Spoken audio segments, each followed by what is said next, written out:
What's up, Internet? Yoshi on the go here. Welcome to my channel where we're all about games and technology. Today we're talking about my favorite things of Apple's WWDC press conference this year, WWDC 2020. And I am freaking loving this Instagram filter right now, so I'm gonna use it the whole time.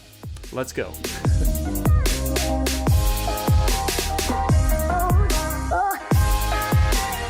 First and foremost, the conference itself was a stunner. They've always had top-notch live presentations, but this being a pre-recorded event, like how are they gonna handle that? Well, they handled it really, really well, and I freaking loved it. It was super cinematic and very, very, very high standards, as expected because it's Apple. But let's kick things off with the Apple Watch. I'm not much of a watch guy, but there were some cool new features that I'm like, oh, okay, that's pretty neat. So maybe one day if I ever get a watch, which I won't, then I have this to look forward to. But basically, there's a ton of new dynamic watch faces and really just a whole new level of customization, which is pretty nice, including sharing these customizations basically in a whole bunch of different ways. That's pretty cool. There's a lot of bedtime stuff that I really liked with the sleep app that I can very appreciate. It syncs up with your phone. It doesn't like blast the super bright screen late at night and things like that, as well as having like a wind down and a sleep schedule to help keep you regulated, which is something that I actually do struggle with a little bit, believe it or not. Cycling in maps was also a huge new change that I really appreciate. I used to be really into biking, like really, really into biking, but I haven't touched my bike in probably like 4 years, to be honest. But just having all this biking route, all this biking data, as well as route options in the maps. But that is a legit feature that I would love to have had I a watch, or specifically an Apple Watch. Again, I'm not like a huge watch fan. I just don't like jewelry in general. Not my style, not my thing, but that's okay. And this feature I found hilarious. A new hand washing, an automatic hand washing feature, which I guarantee you, if COVID-19 was not a thing this year, this feature would not be a thing this year. But it basically detects, I think, the sound of the water running and then like the movement of you washing your hands, and then it starts a cute little bubble countdown, and then it says, good job, you washed long enough. Oh, that's so cute. Let's see. Oh, I guess that's pretty much it. There's a whole bunch of other updates and stuff, but again, I'm not much of a watch guy, so that about cuts it for Apple Watch. Now, onto iPad OS. There's a lot of big new features and updates that are shared between iPad OS and iPhone OS. So, but then there's some unique things too. Mainly the unique things that I'm really into. Obviously, the bigger experience, the huge screen, redesigned widgets and redesigned everything. But Scribble, I really like how it's just getting super, super smart with handwriting. I remember playing with my friend's PDA way back in like 2002, and how challenging it is to try to get the right symbols down. And if you didn't get it just right, then it wouldn't convert it into the letter. And it was like a bad experience. But this it knows your handwriting, and you can highlight your handwriting, you can convert your handwriting. There's a lot to the notes and to the handwriting that's just really, really incredible. I'm very much looking forward to in the future. I would really like an iPad Pro. I've got an iPad Mini 2 that hasn't seen an update in like 4 years. As long as it still plays video though, I don't care. I'm gonna hang on to it. Also, there's a lot of really cool new home features. I don't have any smart home technologies from any company.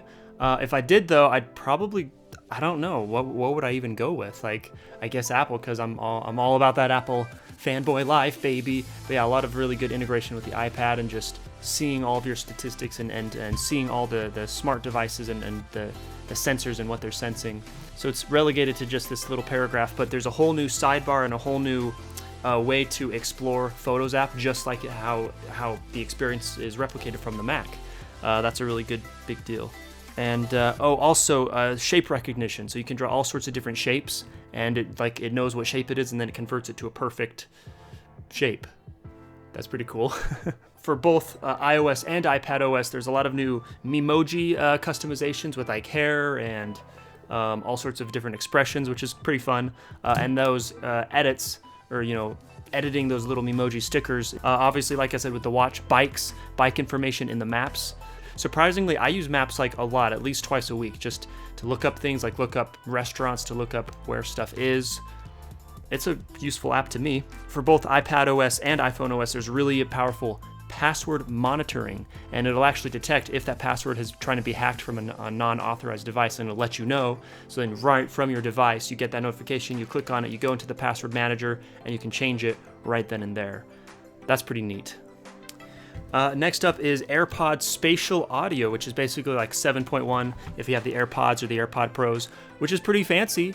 I don't have those, so it doesn't really affect me directly, and I'm not sure if I ever will have those because I'm not much of a diehard audiophile to pick those up, because I already have my bassy Skull Candy headphones that I'm a huge fan of. Siri has a new look. Obviously, Siri's a way smarter, gets smarter and smarter every year. Is she going to be actually useful this year, though? We'll see. I've been really disappointed the last month. Anytime I do speech to text, she just translates the weirdest things, and I read back that sentence and I'm like, I did not say that. What? So hopefully she gets better at that. But she's also more compact, so she doesn't take up the whole screen anymore. That's amazing. Quick toggles in the camera app, which is something I'm very, very looking forward to. Something that always should have been a feature, but basically you can change the resolution and the frame rate and things like that directly from the camera app and not have to click through a whole bunch of settings. So yeah, just having those really simple, quick changes buried under lots of clicks and taps in the settings is super obnoxious. So having that directly in the app, it's what we've wanted from iOS 2, and finally we get it. Widgets are a thing, and a lot of people are like, oh, Android had widgets before iPhone did, but actually Macintosh and Apple had widgets way, way, way before, in like 2003, 2004. So all y'all Android fanboys can shut it, because we beat you to that. Ha. Also, AirPods auto switching. If you have multiple devices like an Apple TV, iPad, Mac, iPhone, and your AirPods will just know what device you're using right then, and then it'll switch over to that, which is really cool. I don't have AirPods though, so that problem doesn't affect me. But yeah, a lot of good improvements across all of Apple's mobile offerings that will just make everything easier, make everything more robust, and just overall better. A better experience. So onto the iPhone specific features, which are very exciting. Widgets is a thing, although I guess that's on the iPad as well. That's going to be interesting to see how that. I definitely see myself having the calendar and the weather installed right on the home screen. The Translate app, this one blew my mind. It's going to be offline, only on your device, so no one's going to be searching up what you're translating. And you can actually have a conversation mode with any of the supported languages, and you can just speak into it, and then it translates into that language, and then they can speak back, like if you're traveling abroad, and it's offline, so it doesn't use data. But yeah, this kind of came out of nowhere, and I'm all for this. This is probably my favorite feature, or my favorite announcement of the entire press conference, if I'm being honest. How's my hair looking? My hair's doing okay? I really do have fabulous hair. Anyways, but I'm super looking forward to this, especially just because a lot of my internet friends are Spanish, and I don't really speak Spanish that well, and so that's cool. But yeah, the iPhone is called the iPhone, so its primary killer app is taking phone calls, obviously, and it's always been pretty robust. Ever since the very first iPhone, you could take a call and then press the home button and leave it, and then do some other things while you're on that call. Well, now you don't even have to enter the app. You can just have this little drop-down notification and just start talking and keep doing what you're already doing. And I quite like that, because it is very disruptive when I'm in the middle of something, and then the whole thing just gets in your face and saying, hey, you have to answer or ignore this call before you do anything else. And now you can just swipe it away or answer it and keep doing what you're doing. That's a really, really much needed feature, to be honest. You're having a smarter Siri and a Siri that doesn't take over the whole screen. That's a really nice thing. That seems like a feature or a kind of a design language throughout all of Apple's new software offerings with all of their devices. Just having something richer, but also more out of the way, so you can just focus on what you're already doing. And I super appreciate that. That's just like I already said, it's much needed. One other thing that I noticed is that you can have facial recognition on your doorbells. So if you have any of your Apple HomeKit stuff, I'm not sure if this is only Apple HomeKit. It probably might be, but if you have any smart home device, basically any of your doorbells, you can register the faces, and anytime your doorbell sees that, you'll send a note, or you'll get some sort of notification saying, hey, this person came at this time, and it knows the person. That's pretty cool. I mean, Apple has had facial recognition for ages and ages with iPhoto and Photos app, but yeah, certainly having a live updating instant recognition facial software is actually pretty dang cool. Also digital car keys. So the first car that'll support that in CarPlay will be the BMW, which is overpriced and no one's going to buy.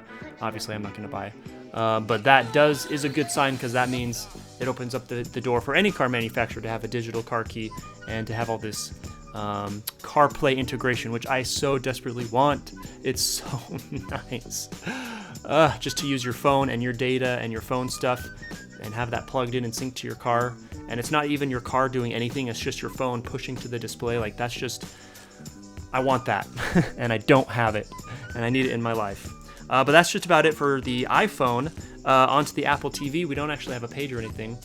So much like the rest of Apple's offerings, Apple TV now offers picture-in-picture, so you can be watching your thing while doing other stuff on the Apple TV, although I don't know why you'd be doing anything. I mean, usually that your phone is going to be that second device, so you're watching on the TV and then you're doing other stuff on your phone. But that's still very cool. You can do that. And then, of course, the spatial audio for headphones, automatic switching for the Apple headphones, even supporting just those really high quality audio codecs like 7.1 and Dolby Atmos. Is that what that's called? That's freaking crazy. You can also share another AirPod connection, which I don't know why it's only limited to 2. You'd think that, oh, it's just sending it out to this Blu-ray or this Bluetooth frequency, so all the AirPods can connect to that Bluetooth frequency, but right now it's just limited to 2. Still though, that's pretty cool. Also kind of exciting, although I've never really played a whole lot of games on the Apple TV, but they now support the Xbox Elite controller and the Xbox Adaptive controller, as well as the standard Xbox and standard PlayStation controller. Because I just hate the touchscreen aspect, and then your thumbs get in the way and then you can't see the games. So if you play games, you just gotta have a controller, and now there are more controller options. But my most important, most improved, most excited feature for the Apple 4K, Apple TV 4K, is that now it finally supports 4K. Well, on YouTube anyways. All of Apple's offerings did 4K, but because of Apple versus Google and their 4K codec wars. So that's kind of a big deal, because 80% of the stuff that I use the Apple TV for is YouTube. And I've been filming exclusively pretty much only in 4K for the past like 2 or 3 years. And so finally being able to actually see 4K on your 4K TV with your Apple TV 4K is much needed. OS 11, Big Sur, they're finally making the jump to OS 11, which is totally crazy. I've never not used OS 10. I started way back in 2006, right before my YouTube career kicked off with OS 10.4 Tiger. And I thought for sure they'd make the jump to OS 11 with this switch from Big Cats to California. But here we are halfway into the big California shtick, and now it's officially OS 11. So my favorite thing is just the huge UI redesigns, doing it all in all new ways. It's a very Apple way of saying a bold new experience, same Mac magic. So yeah, there's just a complete redesign of the dock and all of the apps. A new design language for like the sidebars and the search functions, and everything is just super streamlined, and I'm very much... Oh, and there's a control center too. Finally. I missed that in the keynote. That's a much needed update. That's really good. All new Safari, and you can have like a home page with a custom wallpaper, which is kind of a neat idea. Remains to be seen if it'll actually support 4K on YouTube. That remains to be seen. But Safari also supports really robust translation, which I'm really looking forward to. And just like Apple's other devices, the Messages app on the Mac is now the iOS iPad version. So it's not just you can text people and it syncs up, but it has all these like inline replies and the Memoji support and everything. It's literally the iPhone iPad version, and it's on the Mac, and everything is synced between all your devices. Finally. My favorite feature from the Mac side of things is that they're switching over to Apple Silicon. Finally, like, that's a crazy huge change. The Mac has had 3 major transitions in its history: the move to PowerPC, the transition to Mac OS X, and the move to Intel. And now it's time for a huge leap forward for the Mac. because today is the day we're announcing that the Mac is transitioning to our own Apple Silicon. Ever since 2004, 2005, they went from PowerPC processors over to Intel processors, and now over the next 2 years, they'll be transitioning to their own processor. But yeah, Apple makes the best processors in the mobile market. They've been years ahead of everyone. CPU performance in the iPhone has improved by over 100 times, keeping the iPhone's performance ahead of every other phone in the industry. From the beginning. And then same thing with their tablets, tablet processors, their iPad processors. It's just so good. And so finally, with their mobile devices rivaling like laptops and desktops. Compared to the very first iPad, the latest iPad Pro delivers over 1,000 times faster graphics performance in just 10 years. This is part of the reason why the iPad Pro is faster than the vast majority of PC laptops. And this foreshadows how well our architecture will scale into the Mac. They're just going to make their own desktop and laptop processors from here on out. So that's, I am so excited for that because Apple's already just fantastic, but now they're just gonna blow people out of the water with their performance. Yeah, there's a lot of really excitement to that. But overall, those are my favorite things from WWDC. A lot of great new stuff. Nothing hardware really, other than the ARM announcement or the custom Apple Silicon announcement. But a lot of great quality of life changes across all their devices, which is always good. So I'm Yoshi on the Go. Thanks again for watching. And that's it. Bye.